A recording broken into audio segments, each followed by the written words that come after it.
Keep moving. Keep moving.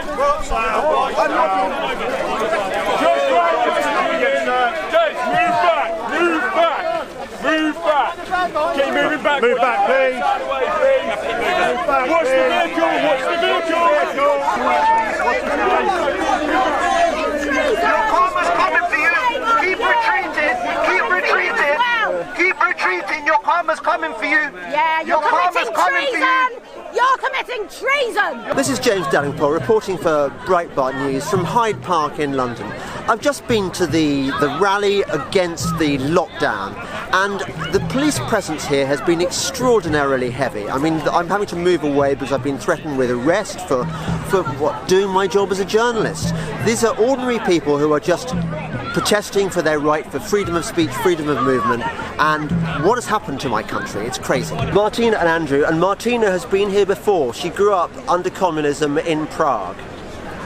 I'm here because I feel this situation is really unbearable. It's sending shivers up my spine. I have memories of being under communism where you couldn't exercise your freedom. There was no liberty of speech and of gathering. And seeing the police here and seeing the police around our local supermarket waiting around the corner just to do whatever it is, disperse a couple who go for a walk together is really something that reminds me of a totalitarian regime. Not to be able to express yourself against freely against this totalitarianism of COVIDism and Communism, I like that, yes. COVIDism, and not to be able to speak against it freely, not to be able to speak your opinion. The governments are not running our countries. There's somebody else is.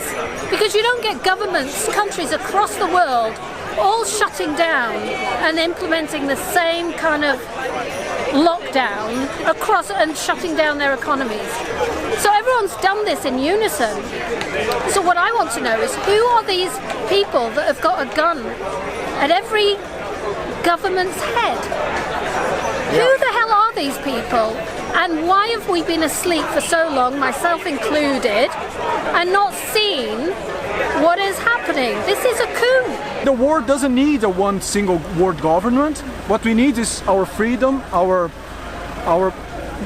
freedom to think and to connect to reality, to see truths. And that's the problem. I mean, that's nothing new. It's an old plan, and they're always pushing it forward, and it's ridiculous, pathetic. It's already gone. I mean, everybody knows that this is a lie everywhere in the world, and they're not going to get it. They're not going to get this single world government that they want, socialistic. Well, I've been threatened with arrests, fining and undrawing the court twice so far if I don't go home. Really? Yep. By some of these guys. I'm old enough to remember when police went after criminals. Well, no, you are a criminal, sir. I'm afraid so. It's weird, isn't it? Do you normally come to protests? Now this is the first one I'm coming to. And what made you come here? Like you said, freedom of speech, freedom of life, freedom to be able to go out, to have a voice, no to vaccines, and that we have rights. We're not in prison, we shouldn't be treated like that. Bill Gates needs to be arrested, as well as the government, all of them.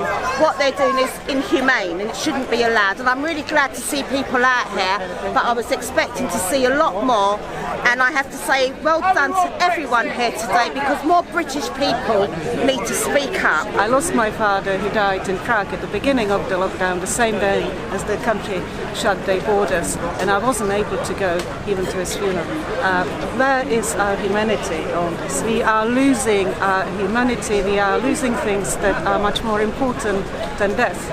There is illness on one hand, there is human freedom on the other. People were always willing to die for freedom. I wonder why we were willing to give it up so easily. They think they own you, and it's up to the people to take back their power and say, do you know what? I have a right to information, I have a right to question things. And if we question things and we get the truth, then you'll realise there's no reason to be scared. Fear is the absence of love. If we promote love and stop promoting fear, then people can come together and actually overcome this. If we can overcome this in our lifetime, there will be nothing that they can do to us that will control us from this point on. This is a slippery slope, and if we don't stand up now, sorry to say it, but you're fucked. It comes down to that. So what I find extraordinary is that we live in a country which prides itself on people's freedom to protest. And if you want to protest in this country about something imaginary, some imaginary problem like climate change, you're allowed to, for example, dig up the turf outside of Cambridge College while the police look on. You're allowed to occupy the whole street, like to take over London Bridge, Westminster Bridge, whatever, and that's fine. The police will allow you to do that. But when you protest against something that really matters, like the closing down of the economy on the flimsiest of pretexts, the end of free speech, the end of freedom of movement, then suddenly the police come en masse and shut you down. This is a disgrace. I never imagined that I would live in a country like this. You associate this, as lots of people I've spoken to today have said, with communist countries. People who grew up under communism recognise what's happening to Britain now. It is absolutely shocking. It's not just happening to my country, it's happening around the world. This is sinister. This cannot go on.